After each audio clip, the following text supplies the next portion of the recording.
라틴어로 학교에 가다라는 표현은 스콜람 프레겐토라는 말을 씁니다. 이 학교에 다니다라는 말과 같은 말로 쓰는 단어가 있습니다. 마눔 페룰레 숲두체레, 해초의 손바닥을 내밀다라는 뜻입니다. 왜 그랬을까요? 어떻게 학교에 다닌다라는 의미가 매를 맞다라는 의미와 같았을까요? 모든 문제의 해결은 바로 어디에서부터 시작하냐? 보는 데서부터 시작합니다.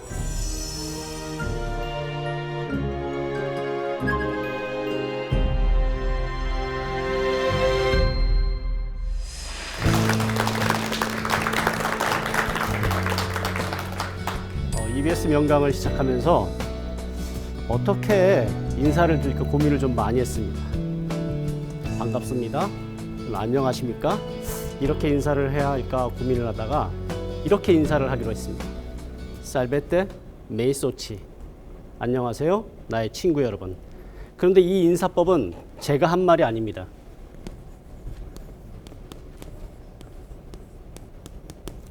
살베테 메이소치라고 인사말을 전한 분은 제가 한 말이 아니라 최초의 대학인 볼로냐 대학에서 법학을 가르치신 이르네리우스 선생님이 수업에 들어가서 학생들에게 첫 번째 했던 말이 바로 살베테 메이소치라는 말입니다.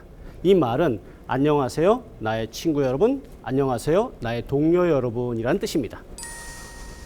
저는 이 이르네리우스 선생님의 이 인사말 자체가 참 인상 깊게 다가왔습니다. 대부분의 선생님들이 수업을 들어가면 안녕하세요 학생 여러분 이렇게 인사를 하는데 이 선생님은 학생이라는 표현을 쓰지 않고 안녕하세요 나의 동료 여러분, 안녕하세요 나의 친구 여러분이라고 인사를 시작했습니다. 아마도 이 간단한 인사에서도 우리는 학문을 접근하는 사람의 자세와 가르침을 받는 사람에게 가르치는 사람이 어떻게 해야 되는가를 보여주는 아주 좋은 문장이라고 생각합니다. 라틴어 수업이라는 책이 몇 년 전에 나왔는데 그 책이 생각보다 너무 좋은 반응을 이끌었습니다. 사실 저는 책을 쓰면서 500권 이상 팔리는 책을 내본 적이 없습니다. 근데 이 책이 너무나 많이 사람들에게 알려지면서 그냥 책만 알려진 것이 아니라 이 책을 쓴 사람에 대한 궁금증도 많이 일어나게 됐습니다. 그리고 제가 쓴 다른 책들에 대한 궁금함도 커져갔습니다. 그 사람들이 저에 대해서 많은 궁금함을 안고 있는데 저 사람 도대체 뭐 하는 사람이냐? 라는 궁금함이 제일 컸습니다. 어디 신문을 보면 뭐 교수라고 나오기도 하고 또 어느 신문을 보면 뭐 바티칸 변호사라고 나오기도 하고 또 어떤 데를 보면 뭐 어떤 특정 종의 종교인이다 하는 어떤 그런 말들이 나왔습니다. 예, 세 가지 다 모두 맞습니다. 그런데 변호사이건 교수이건 어떤 신부이건 간에 저는 그 모든 것이 저를 설명하는 것이지만 그 설명이 저에게 상당히 부담스러운 설명이었습니다. 어떤 것에 속하지만 그 어떤 것에도 속하지 않는 저 자신을 보면서 나는 어떻게 살아가야 될 것인가에 대한 고민을 끊임없이 해왔습니다. 이 방송이 두렵기도 합니다. 이 방송이 또 어떻게 어떤 결과를 나올지 저에게 또 이 방송을 보는 사람들에게 어떤 결과를 날지 저도 잘 모릅니다. 하지만 저는 이것을 통해서 저 자신의 정체성과 저 자신을 알아가는 계기로 삼고 싶은 마음에서 이 방송을 하겠다라고 얘기를 했던 겁니다. 자, 오늘 그럼 EBS 이 강의는 어떻게 할 것인가 고민을 또 많이 했습니다. 이 강의는 책 라틴어 수업과도 또 다르고 또 제가 실제로 라틴어 문법을 했던 그 공간과도 다릅니다. 왜? 여기에서 모인 독자들은 책을 읽는 독자도 아니고 또 수강을 하는 학생들도 아닙니다. 그들은 지금 TV를 보면서 우리의 강의를 들어야 됩니다. 자, 그들을 위해서 라틴어 강의를 어떻게 할 것인가 라는 고민을 해봅니다.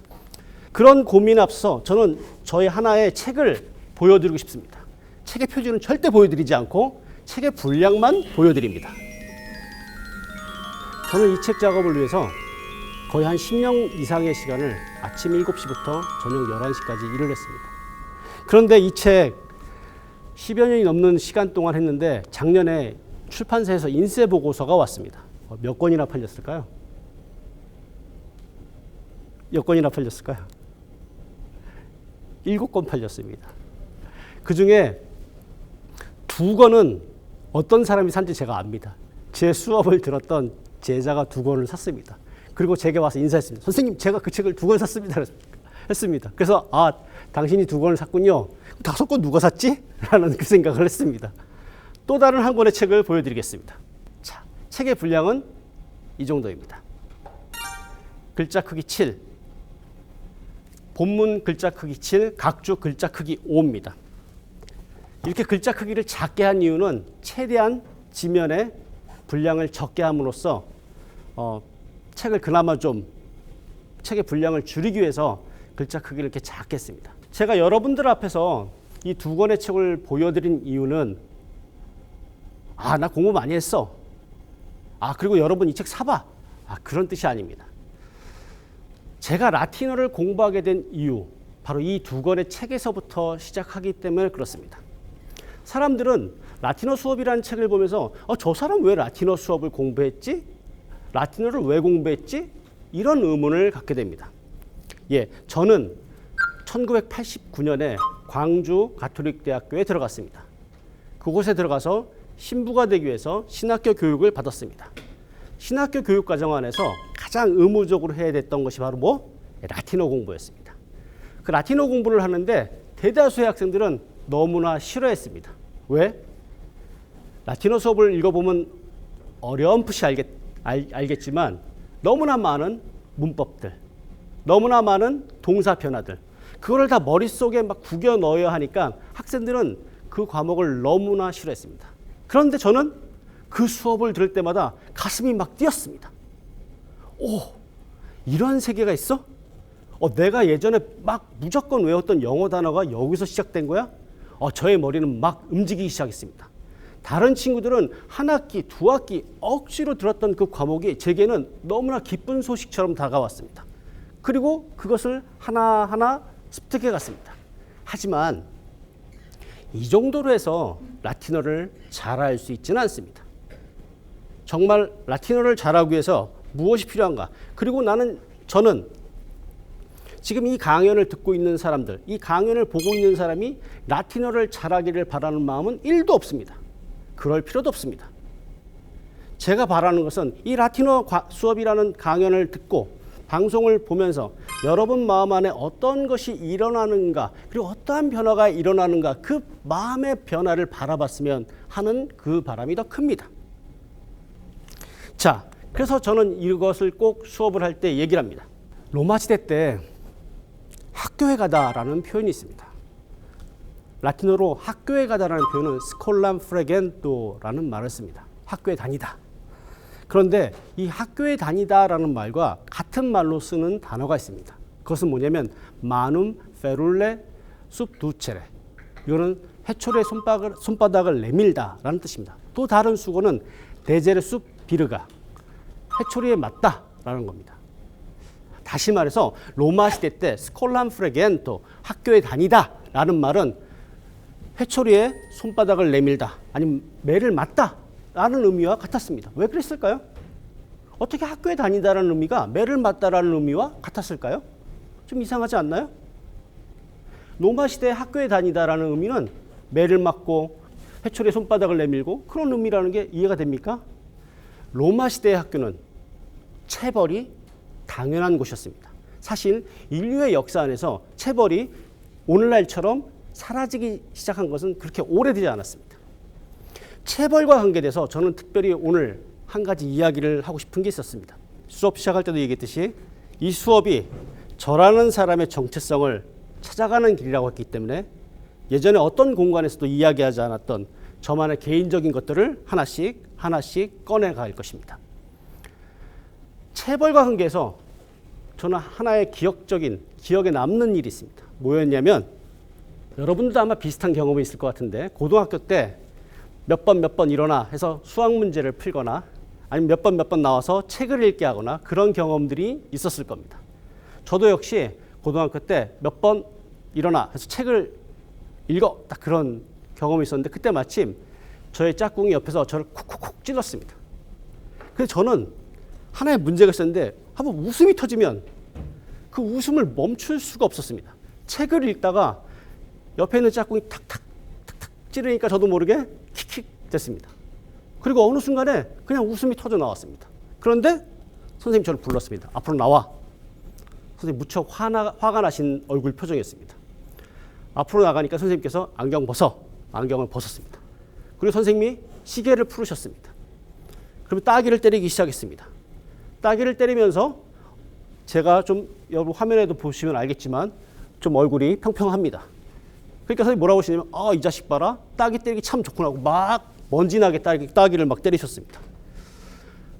한참을 따귀를 때리시고 이제 들어가 해서 저는 자리에 들어가 앉았습니다. 제 옆에 짝꿍은 저의 얼굴을 보지도 못했습니다. 너무 미안해서. 근데 그가 특별히 그렇게 잘못한 것은 없다라고 생각했습니다. 저도 그냥 친구들 앞에서 매 맞는 것이 너무 부끄러웠고 그래서 자리에 앉아 있었습니다. 그런데 문제는 그 다음부터 생기기 시작했습니다. 언제? 제 차례의 책 읽기 순서가 다가올 때 아니면 제가 누군가 앞에서 발표를 해야 될 때 저도 모르게 엄청나게 가슴이 뛰기 시작했습니다. 가슴이 쿵쾅거리기 시작했습니다.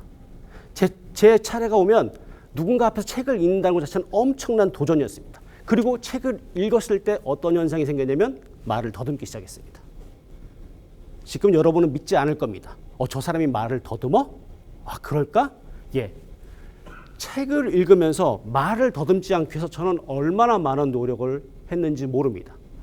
책을 읽을 때마다 누군가 앞에서 무엇을 발표할 때마다 엄청난 긴장이 제게 다가왔습니다.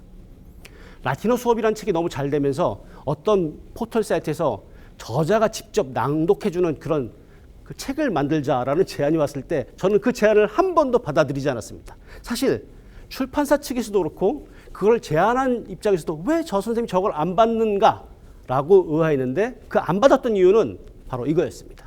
나는 극복됐다라고 생각했지만 아직도 내 안에서는 그것을 했을 때 어떤 두려움이 남아 있었던 겁니다. 그래서 생각했습니다. 모든 종류의 폭력은 그 폭력을 가한 사람보다 그 폭력을 받은 사람에게 더 오랜 시간 남는 것이 아닌가라는 생각을 해보게 됐습니다. 자, 그래서 다시 한번 로마 시대 때 스콜람 프레겐토 학교에 다니다라는 그 말이 데제르수 비르가 회초리를 맞는다, 회초리에 손을 맞는다 그 표현과 무엇이 다를까? 우리는 학교 현장에서 아이들에게 어떻게 교육을 해야 될까라는 그런 생각을 해보게 됩니다. 자, 그런데 그 훈육의 문화는 중고등학교 때는 물리적인 체벌이 있었는데 대학에 들어가니까 중고등학교 때처럼 물리적인 체벌은 없었습니다. 그러면 이 대학에서 제가 있었던 그 신학교라는 곳에서는 어떠한 체벌이 있었냐면 훈화라는 것이 있었습니다. 정규 수업 시간에 훈화가 있었습니다. 그런데 정규 수업 시간 외에도 선생님들께서는 가끔 수업을 하시다가 도중에 훈화를 하시기 시작했습니다. 학생들이 공부를 열심히 하지 않는다. 학생들이 무엇을 잘 하지 못한다. 등등의 이야기들을 하셨습니다. 그 이야기를 듣고 있노라면 내가 참 커다랗게 무엇인가를 잘못하고 있구나 라는 생각을 하게 됐습니다. 그런데 로마에 유학을 가면서 저는 특별한 경험을 하게 됩니다. 저는 로마에서 법학을 공부했습니다. 법학 가운데서도 교회법을 공부했습니다. 물론 법학의 일반 시민법 과목도 공부했습니다. 여기서 시험을 볼 때는 어떻게 하냐면 학생이 교수님 연구실에 들어가서 교수님이 물어보는 것에 대해서 이렇게 구술로 대답을 해야만 합니다. 그 시험 시간은 대략 15분 정도입니다. 15분 정도가 뭐 이렇게 길어? 그거 쉽게 할 수 있겠지 라고 생각하는데 그렇지가 않습니다. 교수님 앞에서 딱 앉아서 15분의 시간, 그 15분의 시간 안에 교수님이 질문한 것을 내가 유창하게 대답한다는 것은 엄청난 노력이 필요합니다. 그런데 제가 어떤 과목의 시험을 치르러 들어가서 그 교수님이 질문한 것을 아주 대답을 참 잘했습니다. 교수님이 흐뭇하게 웃으면서 너 30점 만점에 30점을 줄 거야 딱 그랬습니다. 이미 저는 가슴이 엄청 기뻤습니다. 오늘도 30점 만점에 30점이야? 딱 그러니까 교수님이 그런데 너가 이미 나는 너한테 30점 만점에 30점을 줄 텐데 내가 지금 질문하는 그거 네가 알면 30점 만점에 플러스 트렌타 로데라는 게 있습니다. 30점 만점에 또 플러스입니다. 그거를 줄게 라고 교수님이 말씀하셨습니다. 그래서 예 주세요 선생님. 딱 그러니까 선생님이 딱 질문하셨습니다. 자, 너가 지금까지 참 대답을 너무나 잘했다. 그런데 그거는 내가 수업 시간에 너한테 가르친 내용이고 그것에 대한 너의 생각은 무엇이니? 라고 물어봤습니다. 순간 멍해졌습니다. 나는 생각해 본 적이 없는데? 생각하면 혼냈는데? 나는 학교에서 생각을 하고 내 생각을 얘기하면 선생님들한테 혼났는데 생각이 없었습니다. 그 대답을 못했습니다. 제가 대답을 못하고 가만히 있자 교수님께서 저를 보면 씩 웃으면서 그냥 뜨렌따 30점 만점만 받아라 하고 가라 그랬습니다. 평상시 다른 날 시험을 보고 30점 만점에 30점 만점을 받으면 저는 무척 기쁜 마음으로 기숙사로 돌아갔는데 그날은 기숙사로 돌아가는 길이 하나도 기쁘지 않았습니다. 나는 생각하지 않았나? 수업 시간에 선생님이 말씀하신 것 말고 그것에 대한 내 생각은 무엇이었지? 나는 생각이 없었던가? 그때 저는 제가 한국에서 교육받았던 그 교육의 과정들이 생각이 나기 시작했습니다. 체벌이었습니다. 그것이 물리적 체벌이었던, 그것이 정신적인 체벌이었던, 그것이 내 안에 남아있지 않았는가라는 생각을 그때부터 하기 시작했습니다. 다시 말해서 물리적 체벌이든 정신적인 체벌이든 그것은 어떤 하나의 나무가 있는데 보이지 않는 유리판으로 나를 사각으로 가둬놓는 것 같은 그런 역할을 하지 않았는가라는 생각을 하게 됐습니다. 그리고 이 물리적인 체벌이나 정신적인 체벌은 누구? 아주 가까운 사람일수록 더 강하게 나타나지 않을까라는 생각을 하게 됐습니다. 그러면서 저는 제가 가르치는 입장에 섰을 때 어떻게 학생들에게 전달할까? 어떻게 학생들에게 훈화를 가장해서 나의 화를 표현하지 않을까라는 것을 생각하기 시작했습니다. 사실 대부분의 선생님들이 그렇지 않으리라고 생각합니다. 그리고 대부분의 부모님이 그렇지 않으리라고 생각합니다. 하지만 간혹 나는 제 조카와 이야기할 때 나의 화를 훈화로 포장한 적이 있습니다. 그래서 나는 여러분에게 묻고 싶습니다. 여기 혹시 자녀가 있는 분들이 계시다면 여러분의 자녀에게 여러분의 화를 훈화로 가장하지는 않습니까?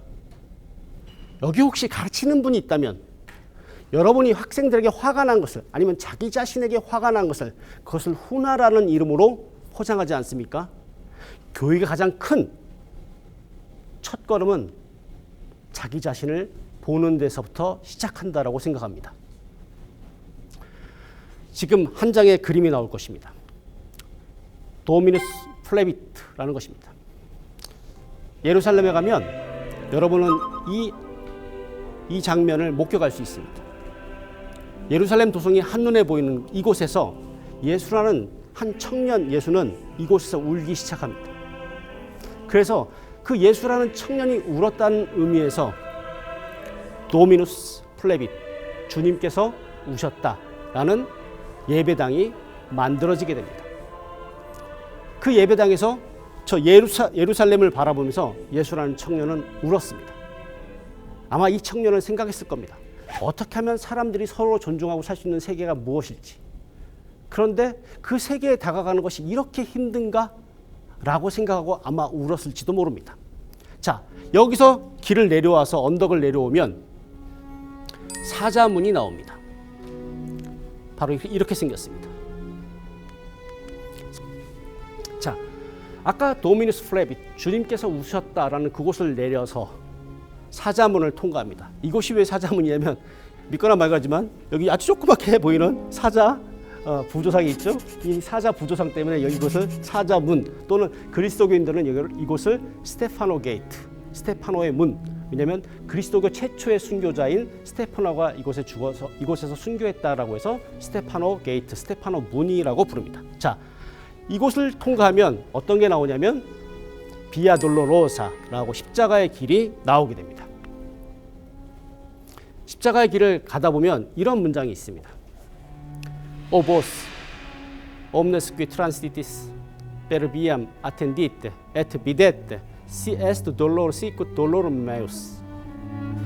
이 길을 지나가는 모든 사람들이여, 나와 같은 고통이 있다면 봐라라는 뜻입니다. 이 길을 지나가는 모든 사람들이 혹시 여러분들도 저와 같은 고통이 있다면 그 고통을 보라라는 얘기입니다. 모든 문제의 해결은 바로 어디에서부터 시작하느냐? 보는 데서부터 시작합니다. 무엇을 보느냐? 그것은 지금 여러분에게 물어봐야 됩니다.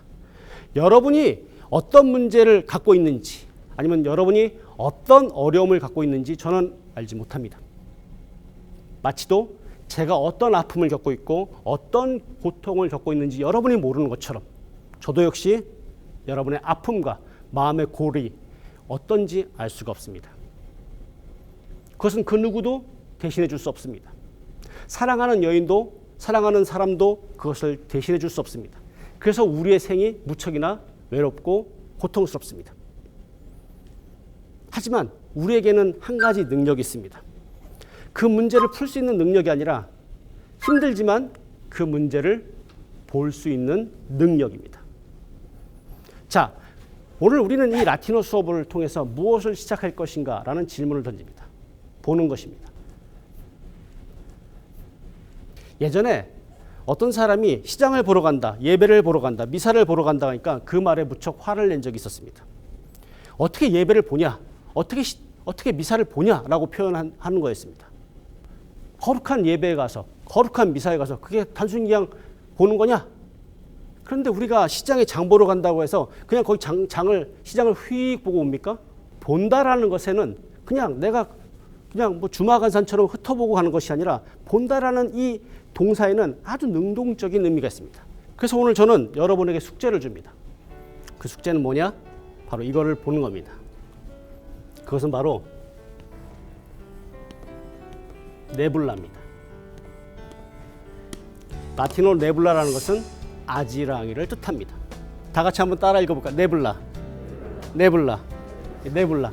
여러분 마음속에 아지랑이를 보는 것입니다. 봄에는 아지랑이가 피어 올라옵니다.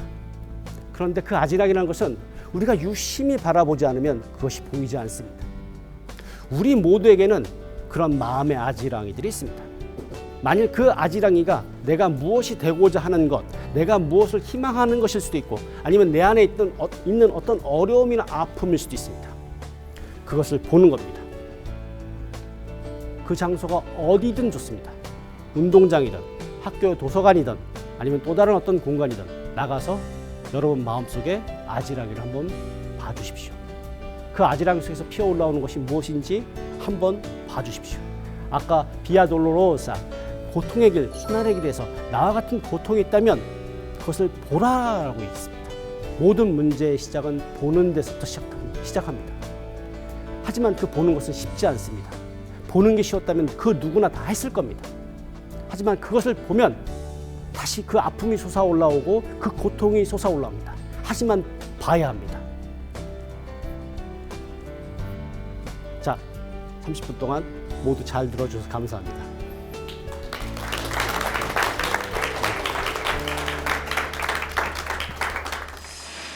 살아있는 언어로 라틴어를 쓰는 곳은 어딘가? 바로 이것입니다. 바티칸 대법원에 해당됩니다. 80명 가운데 40명이 붙었습니다. 그 40명에서 40등이 누구였을까요? 네, 저였습니다. 제가 그 전에 알았던 라틴어는 이곳에서는 세 발에 피었습니다.